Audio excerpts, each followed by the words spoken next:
Bienvenue sur Africa 24 dans cette nouvelle édition du Morning News. Au sommaire de l'actualité, le Cameroun et la Guinée équatoriale plaident pour un renforcement de leur coopération, notamment sur le plan économique et sécuritaire. Volonté réitérée lors de la rencontre entre le chef de l'État camerounais Paul Biya et Balthazar Engonga Edjo, le ministre équato-guinéen de l'intégration régionale. 2 ans après son lancement, où en est le programme d'EDER, le programme désarmement, démobilisation, rapatriement et réintégration lancé le 17 décembre 2018 par le président Faustin Archange Touadéra. Seuls quelques éléments ont pu être intégrés dans l'armée régulière, vous le verrez. 12 milliards de francs CFA pour soutenir le développement du centre hospitalier universitaire de Brazzaville, montant du prêt obtenu par le Congo auprès de la Banque de développement des États de l'Afrique centrale.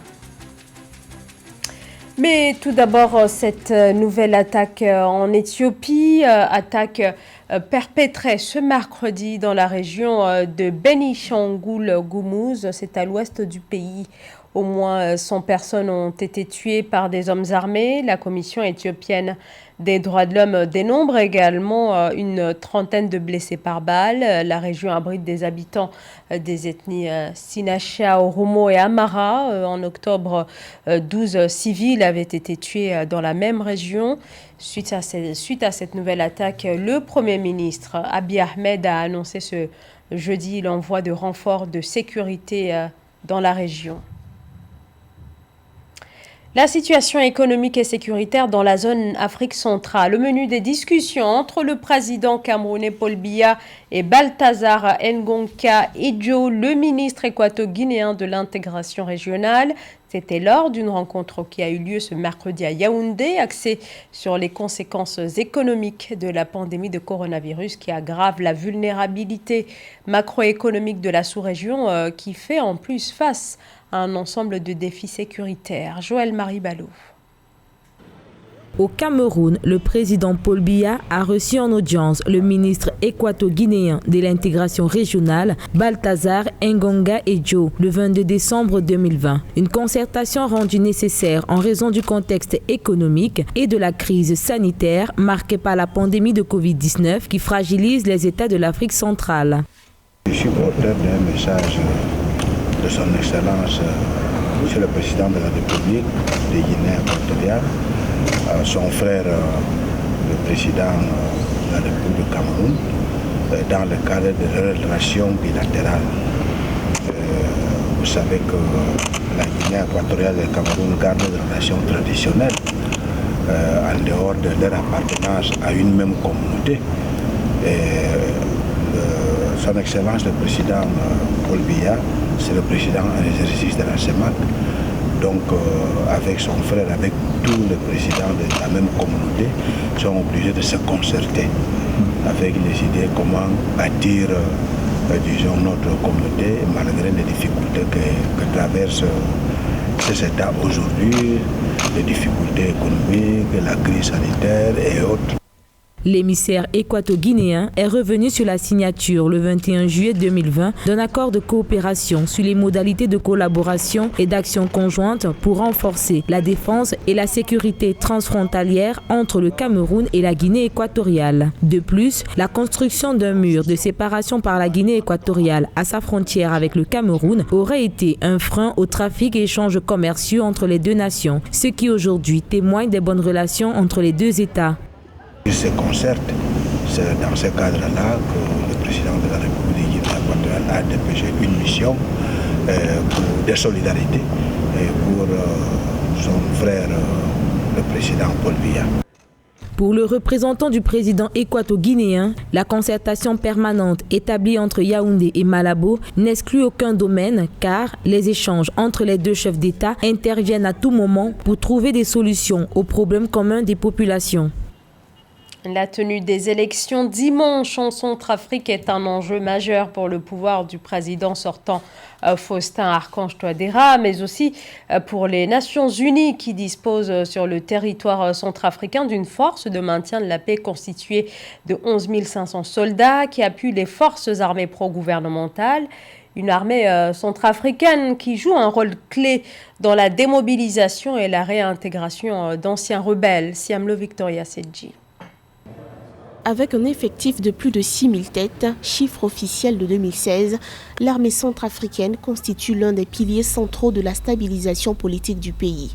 Les programmes de transition ont vu la mise en place d'autres programmes de désarmement et de réinsertion des groupes armés, avec une recomposition des forces armées FACA. De nouvelles étapes qui n'ont pas empêché d'autres violations. À ce jour, la Centrafrique a connu jusqu'à 3 épisodes sanglants de guerre civile. Les crises en Centrafrique sont d'abord des crises de pauvreté avant de devenir politiques. Tous ceux qui ont embrassé la carrière des groupes armés, etc. C'est la plupart des jeunes qui n'ont pas d'emploi, qu'on enrôle facilement dans l'armée. Mais quand ils terminent leur vie militaire, leur carrière militaire, ils ont besoin d'une seconde vie. Cette seconde vie, les quelques-uns conformes qui sont capables de gérer une entreprise, ils vont recruter d'autres aussi après. En 2018, dans le cadre du programme DDRR, pilote, désarmement, démobilisation, réintégration et rapatriement, 20 combattants par mouvement avaient été intégrés dans les forces nationales de sécurité. D'autres ont été retenus dans le cadre des unités spéciales mixtes de sécurité composées à 60% d'ex-combattants et de 40% des forces armées centrafricaines. Ma vie du DDR, c'est de prendre les différents groupes armés par région. Vous aurez certains qui s'intéressent aux mines parce qu'ils sont dans les régions minières, certains qui s'intéressent à l'agriculture, etc. Il faudrait que derrière qu'il y ait un marché et que les grands officiers deviennent des chefs d'entreprise. Aujourd'hui, le DDR, c'est quoi? On donne des petits moyens, ça ne suffit pas. La question du financement du processus de paix se pose donc avec acuité. Alors que la présidentielle du 27 décembre 2020, couplée aux législatives, se prépare sous haute tension sécuritaire, l'éradication des nombreux groupes armés qui contrôlent plusieurs régions du pays apparaît plus que jamais comme un facteur clé de la pérennité des mandats à venir. Le Fonds monétaire international se remobilise en faveur du Libéria, un nouvel appui de 49 millions de dollars, un fonds compris dans le programme de soutien approuvé fin 2019 par le conseil d'administration du FMI, qui porte sur un total de 214 millions de dollars destinés à soutenir la relance de l'économie libérienne. Nelly Claude Bessa.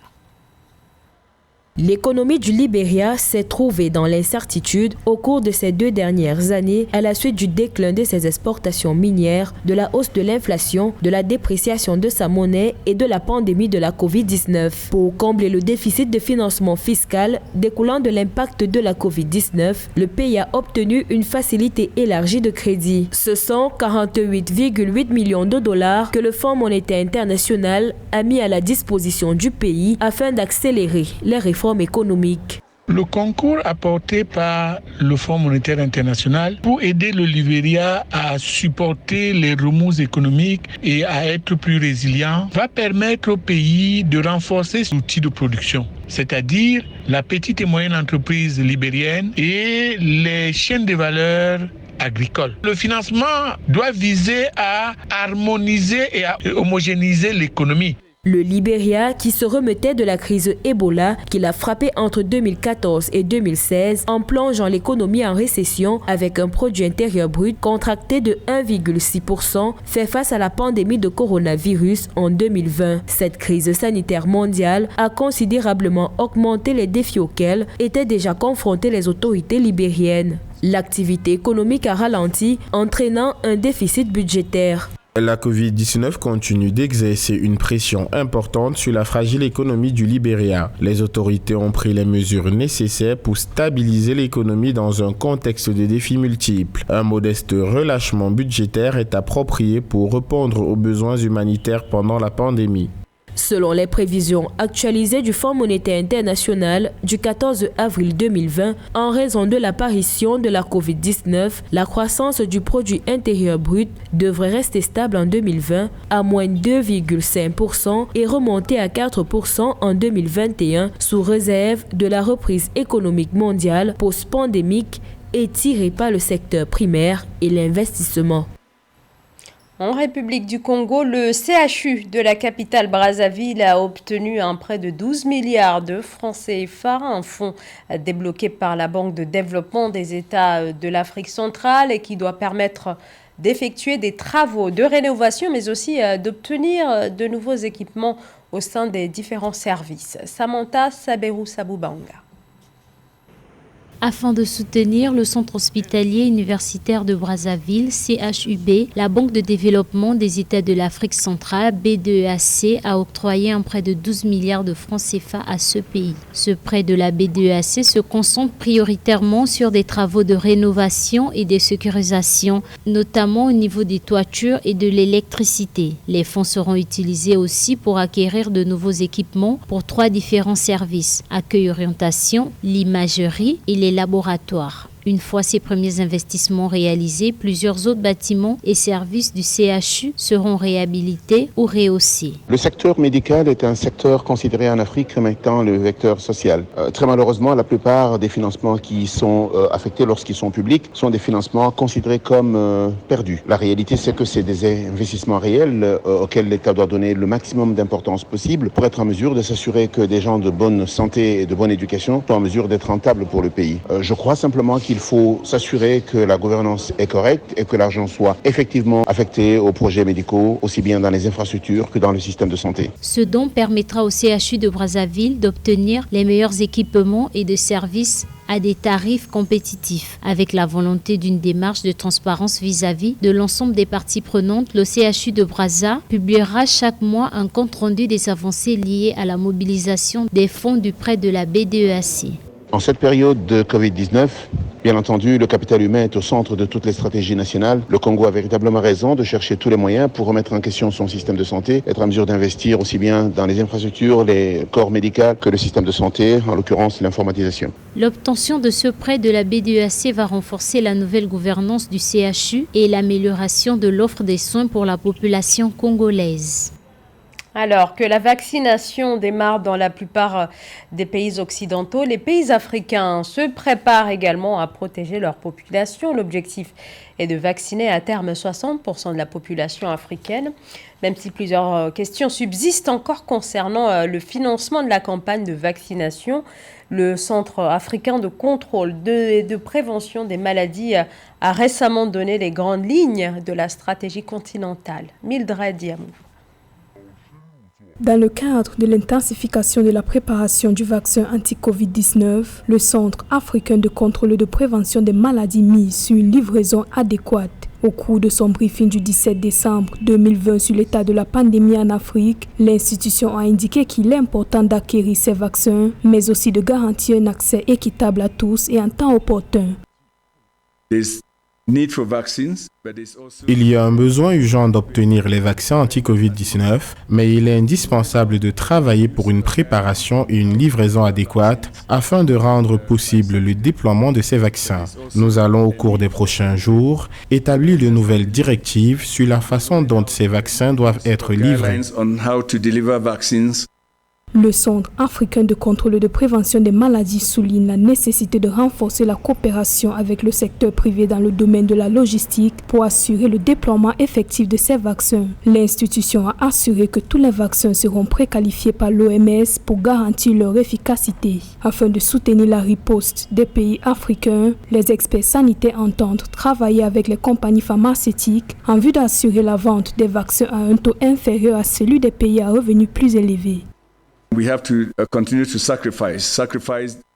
Nous devons sacrifier quelques-unes de nos coutumes et traditions de célébration des fêtes de fin d'année. Nous devons garder en esprit que se protéger, c'est protéger nos êtres chers et qu'une transmission sur 5 se produit à l'intérieur du foyer.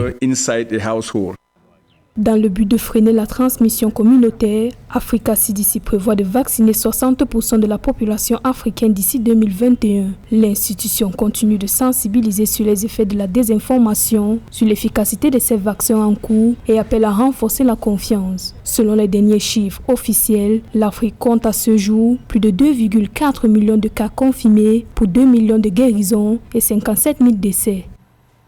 Ce journal a été réalisé par l'ensemble de la rédaction. Merci de votre fidélité. Dans un instant, une nouvelle édition de l'actualité sur Africa 24.